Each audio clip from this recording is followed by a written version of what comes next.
நிலையான கல்வி, நிலையான செல்வம், உயர் புகழ், சமுதாய சேவை, இவை அனைத்திலையும் ஒரு சேர, அதாவது இவை அனைத்திலையுமே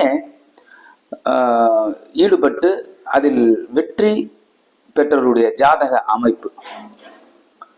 இப்ப ஒரு மனுஷன் நம்ம பார்ப்போம், இவர் அவர் தொழிலையும் சரியான முறையில பண்ணுவார், அல்லது உத்தியோகமா இருந்தாலும் உத்தியோகத்துல நல்ல முறையில அவர் கையாளுவார், அவர் உத்தியோகத்துல நல்ல பேர் ஏற்படும். சமுதாயத்துல தன்னால் முடிந்த அளவுக்கு உதவி செய்வார்.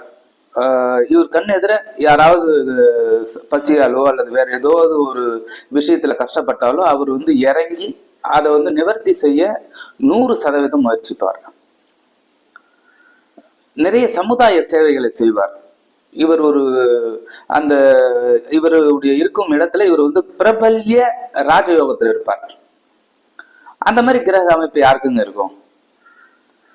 நம்ம நிறைய பேர் பார்த்துருப்போம், நம்ம ஊர்லயே பார்த்துருப்போம், நானும் நிறைய பேர் பார்த்துருக்கேன். அந்த மாதிரி இருக்கக்கூடிய ஜாதக அமைப்பு எப்படின்னாக்கா, சிவராஜ யோகம்னு ஒரு யோக அமைப்பு இருக்குங்க.